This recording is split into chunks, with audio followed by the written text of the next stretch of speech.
This is a great example of the tactics that Dean and Parker use. You know this is a ridiculous argument. I know this is a ridiculous argument. Parker knows this is a ridiculous argument. It is an obvious false equivalency. God the Father doesn't have biology. God the Father is not a human male. God the Father is called He because of his role as a protector. Dean and Parker rely on ridiculous false equivalencies like this just to make their system work. This Reddit tier atheist argumentation died in like 2012, bro. Move on. Okay, so, recently TikTok got banned and then brought back, and I'm kind of bored because we can't really go live. So, I'll respond to this video. First off, chill out. Maybe it's a bad argument, but instead of yelling in your car, maybe actually go debate Dean or Parker and stop hanging out in Christian spaces. Go represent your religion, right?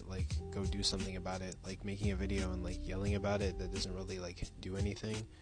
And the reason that I'm saying this is because it's extremely common for a lot of Christians to get mad that people are not steel manning their positions and people are making bad arguments. But then again, the same Christians hang out in only Christian spaces, and you don't enter the lion's den and debate atheist or step into other circles in TikTok, right? You just hang out in your corners and get mad that other people don't understand what you believe in. I'm not the greatest debater, right? But I'll literally get out of my atheist circles and go into Christian lives and debate literally anybody. And sometimes I get crushed, sometimes I don't get crushed. But at least I have the guts to go out there and fight and represent, as an agnostic or as a non-believer. Now, maybe my opinion is going to be stupid. Maybe it's not going to be, but I'll stand on business and just say what I personally feel.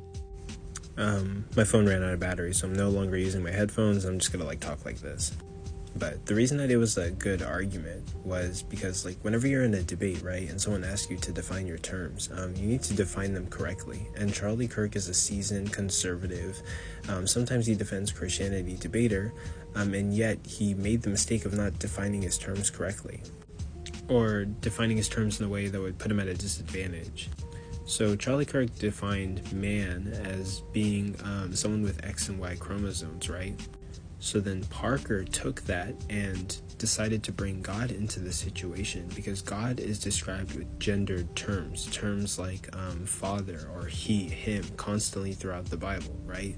So this is an example of someone that doesn't have biology that's being described in gender terms that would typically be associated with a man. So why is that the case? Now, if you're going to sit here and say that, God's the Father and he doesn't have a biology and he's described with he, him, and father because he's the protector, right? That doesn't really work, because you have single parent households where a mother can also serve that role and protect their child in certain instances. Even in households where there is a father, the mother can still play the role of protector in certain instances. So why isn't God described as she or mother in that sense? But yeah, I think the point was a very good point, and it worked on Charlie Kirk, because I don't really think he had a response to that. But I have to go rewatch the video.